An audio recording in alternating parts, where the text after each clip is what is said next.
I never thought slicing into a butterball would feel like carving out my own heart.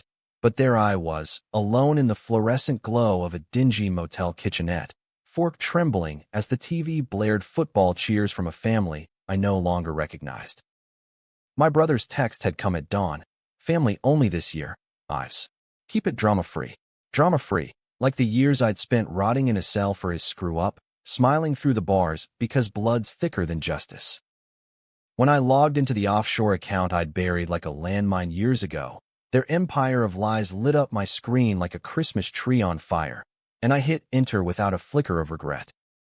It was the kind of crisp November morning in Greenwich, Connecticut, where the leaves crunch underfoot like brittle banknotes, and the air smells of wood smoke from fireplaces fueled by old money.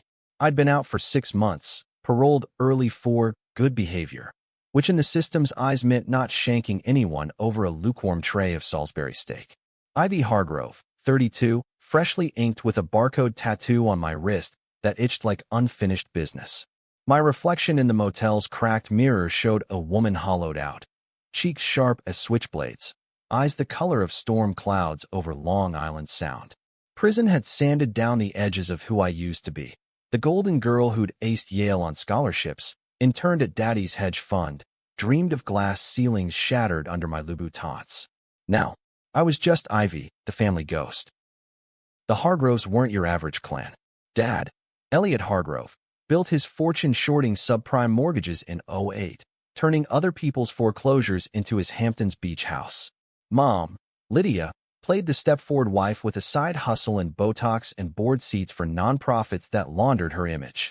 Then there was Theo, my baby brother, the princeling who'd partied his way through Brown on trust fund tiers, only to accidentally wire $2.3 million from Dad's slush fund to a Dominican casino app he thought was untraceable.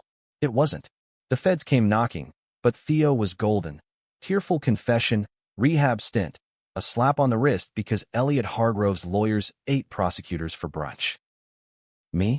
I confessed, forged the emails, signed the pleas, told the judge it was my midlife crisis at 26. Why? Because Lydia whispered over chamomile tea that family sticks, and Theo sobbed into my shoulder about how prison would break him. Break him. As if the weight of concrete walls and fluorescent nights wouldn't grind me to dust.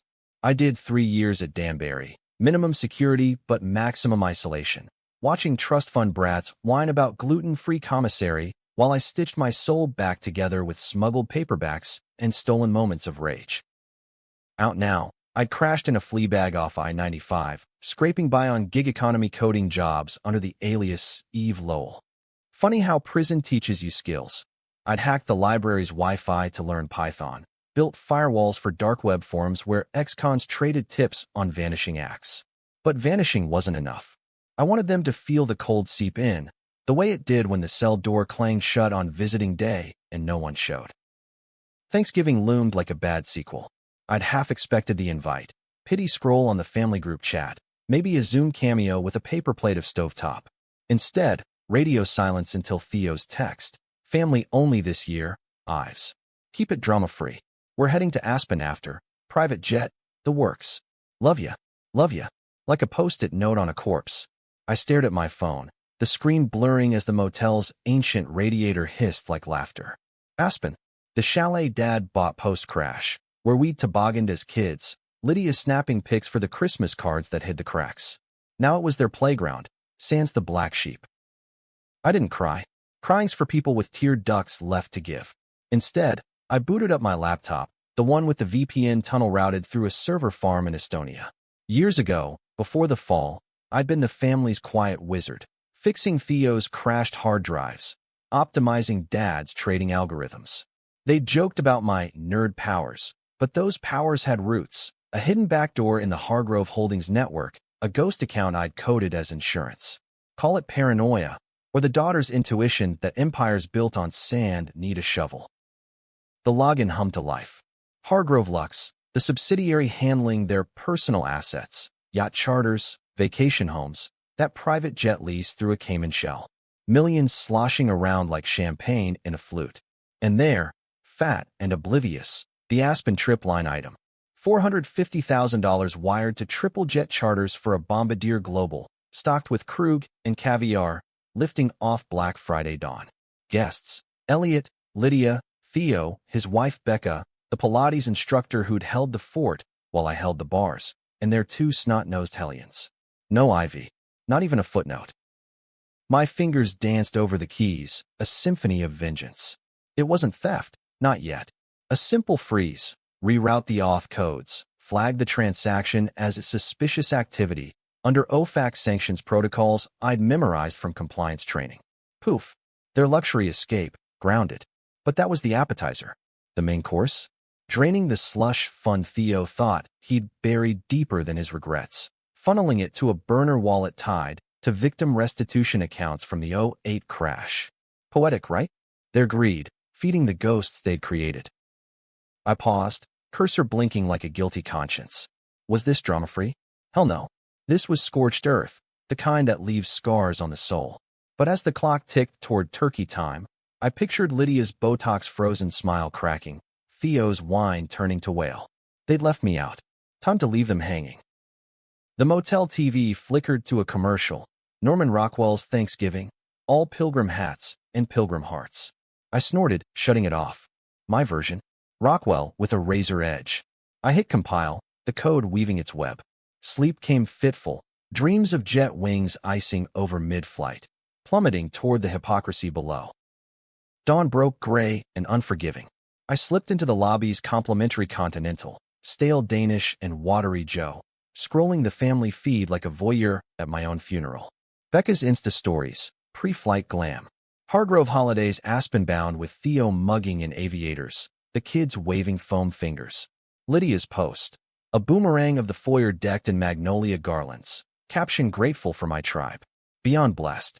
My stomach twisted, not jealousy, but the sour burn of erasure.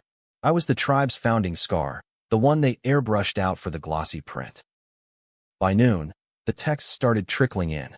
Not to me, of course. I'd spoofed a monitoring script, sipping their digital exhaust. First, the concierge at Triple Jet, Mr. Hargrove, confirming flight details, payment pending review. Harmless glitch, they'd think. Then the credit alert from Amex Black. Transaction declined. $87,500 for chalet catering. Theo's reply chain exploded. WTF? Try again. Followed by Lydia's voice memo, shrill as a tea kettle. Elliot, fix this. The kids are excited. I leaned back on the sagging bed, a feral grin splitting my face. It was just beginning. The freeze was a velvet glove over an iron fist, temporary holds escalating to full locks as my script pinged dummy fraud signals. IP traces to Tehran, bogus charges in Pyongyang. Their empire, choking on its own opulence. I imagined the scene at the estate. Dad barking orders into his Starlink phone. Theo pacing the slate floors. Becca herding the brats with iPads blaring Peppa Pig to drown the chaos. My own Thanksgiving? A sad microwave from the gas station. Processed ham and green bean casserole that tasted like regret. I ate standing, fork in one hand, phone in the other, watching the balances plummet. $2.3 million, the exact amount I'd stolen, siphoned to a non-profit for foreclosure victims. Irony's a bitch with a PhD. But doubt crept in like fog off the sound. Was this justice? Or just the prison yard mentality? Hit first. Ask questions in solitary? Theo was a screw-up, sure, but he'd visited once, smuggled in contraband chocolate, whispered apologies through plexiglass. Lydia sent cards, perfumed lies about holding space. Even Dad, in his one stiff letter, admitted I'd done the family proud. Proud, like a soldier's purple heart pinned to a suicide note. I shook it off, tabbing to the next layer, their personal vaults. Safe deposit echoes of the back door let me peek. Lydia's Birkin collection insured for 7 figures. Theo's crypto hodl, tanking on market dips. One nudge, and it all teetered. Controversial? You bet. Freezing a family's joyride wasn't vigilante poetry. It was economic terrorism, the kind that lands you back in stripes. But they'd frozen me out first, literally, when the appeals dried up and the appeals board saw dollar signs from Elliot's PAC donations. Afternoon bled into evening. The monitoring feed lit up like Vegas. Elliot's assistant scrambling calls to Swiss bankers. Theo raging at his financial advisor. Voice cracking on this is bullshit. Someone's hacking us. Becca's posts went dark, replaced by a single emoji, snowflake. Ironic, given the meltdown. I poured a thumb of bourbon from a plastic flask, toasting the screen. To absent friends. Night fell heavy, the motel neon buzzing judgment. I lay awake, the barcode tattoo glowing faintly under sodium light. Tomorrow, Black Friday, their jet was due wheels up at 0600. By then, the freeze would be Arctic. Liens filed, assets flagged. The Hargrove name splashed across Bloomberg terminals as under review. Revenge isn't sweet, it's a slow poison, and I was the apothecary. But as the clock struck midnight, a new alert pinged, not from the script, but my burner phone. Unknown number. Ivy, we need to talk. It's Theo. I know what you did. My blood ran colder than their canceled champagne. Game on. The text from Theo hit like a sucker punch in a dark alley. Unexpected, bruising, and reeking of desperation. Ivy, we need to talk. It's Theo. I know what you did. No emojis, no love you fluff. Just raw. The way he used to beg for mercy after raiding my closet for date night cash in high school. I stared at the screen, heart hammering against ribs that felt too fragile for the weight of what came next. How? The back door was ghosted, layers of encryption thicker than the walls at Danbury. Unless. No. They couldn't know. Not yet. I fired back. Happy Thanksgiving, little bro turkey good? Petty, sure, but it bought time. His reply zipped in seconds. Cut the shit. The jet's grounded. Dad's losing his mind. Call me. Now. I let it sit, fingers hovering. Calling meant voice, meant cracks in the armor. The tremor I'd honed in therapy groups, reciting mantras about boundaries, while fantasizing about boundaries breached. Instead, I traced the script's logs. No breaches, no tails. But there, buried in the metadata, a whisper, a secondary access ping from an IP in Darien, the same zip as our old nanny's bungalow. Becca, Pilates-toned trader, scrolling my digital footprints while Theo paced. The bourbon warmed my veins, loosening the knot in my gut. I'd underestimated them, assumed the freeze would be a silent scream. Wrong. They were Hargroves, Machiavellian by birthright, with Dad's Rolodex deeper than the Mariana Trench. Elliot wouldn't just call lawyers, he'd unleash hounds, PIs, cybersecurity firms, maybe even a favor from that senator who owed him for the 16 campaign bundle. Time to escalate. Or fold. Folding wasn't in my DNA. Not after the night before sentencing, when Lydia hugged me in the courthouse bathroom, murmuring, "This is temporary, darling. We'll make it right." Temporary. 3 years of temporary felt eternal when you're counting cracks in the ceiling like rosary beads. They'd made it right for Theo. Rehab in Malibu. A consulting gig at the fund pulling 6 figs. For me? A PO check-in and a bus ticket to nowhere. I tabbed to the next payload. Not just freezes, but mirrors.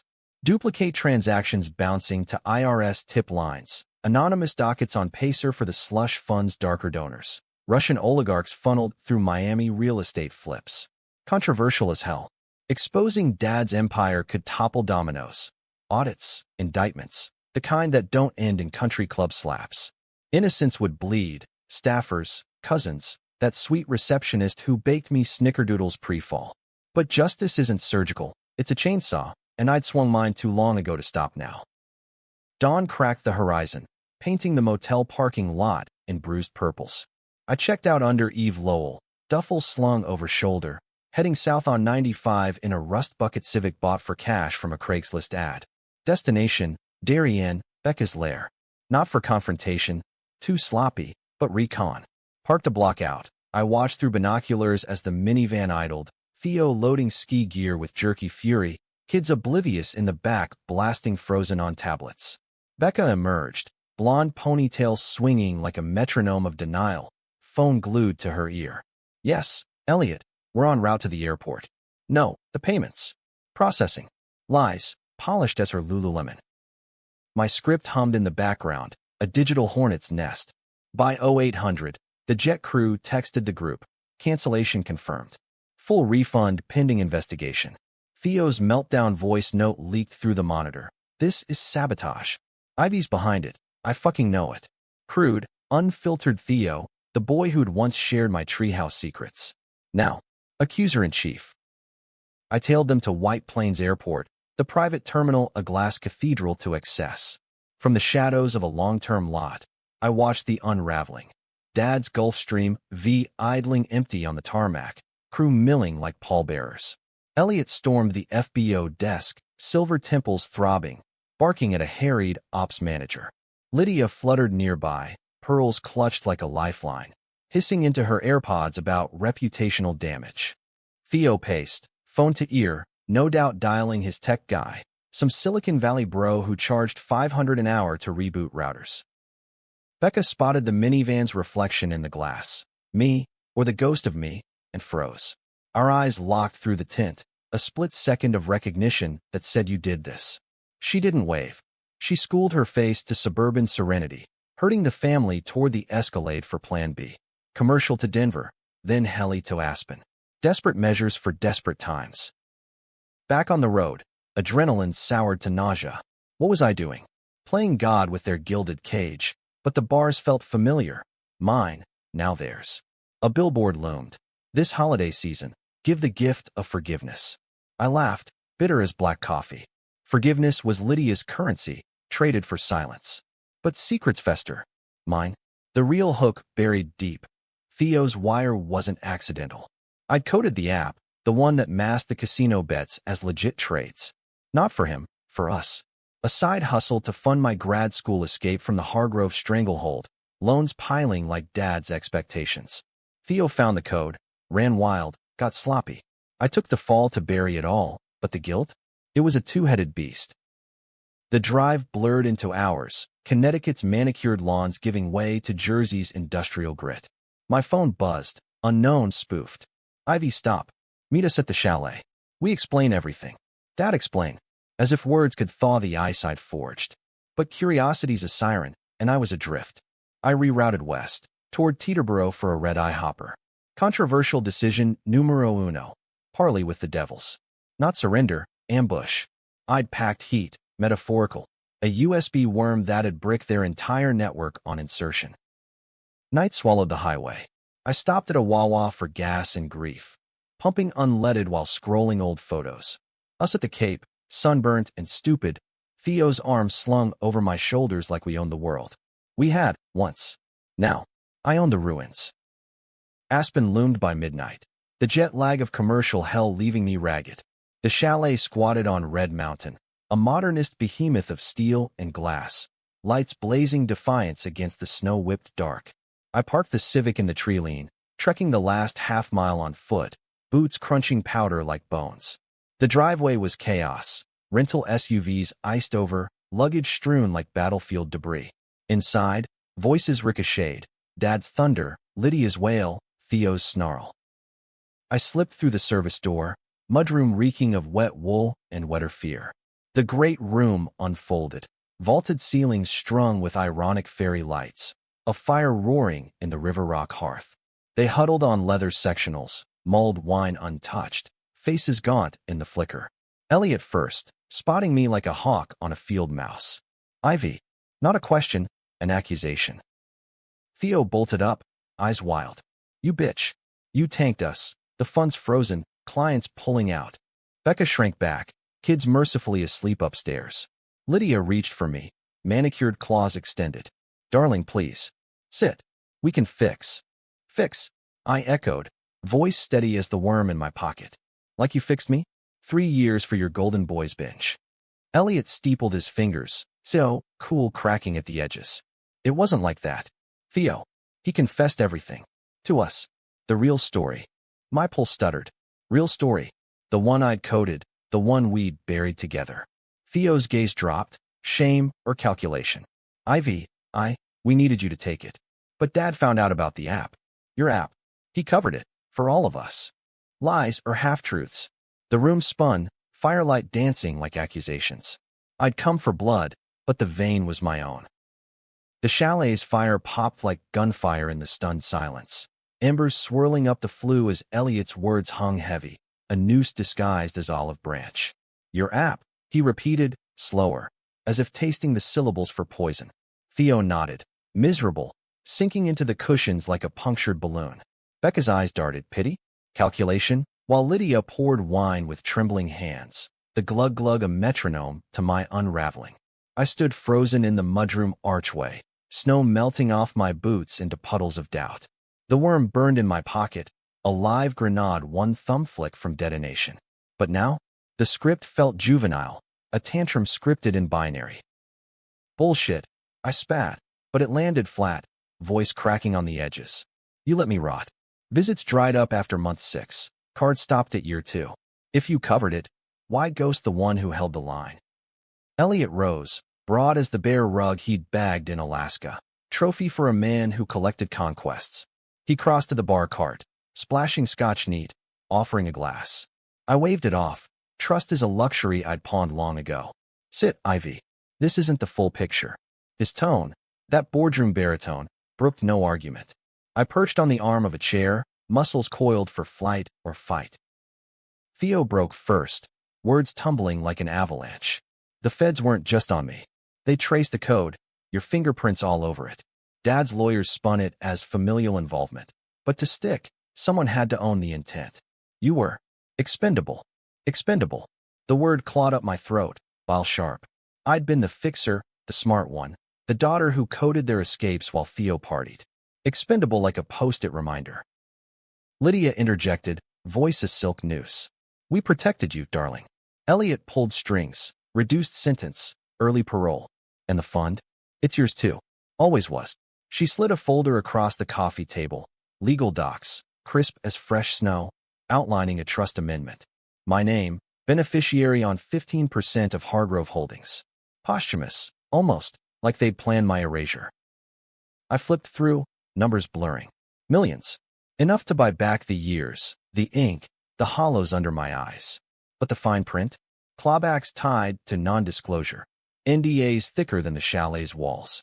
Silence for security. The same cage, gilded bars. And the trip? I pressed, voice stealing. Family only. No room at the inn for the prodigal screw-up. Theo winced. We were scared. After the alerts hit, Dad thought it was you, testing waters. We wanted to lure you out, talk before it blew. Lies layered like lasagna.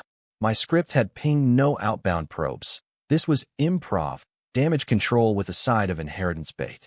Controversial calculus. Take the deal, thaw the accounts, play the dutiful daughter redux?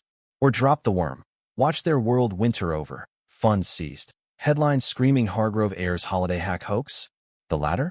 Pure chaos, debatable morality. I'd punish the punishers, but at what cost?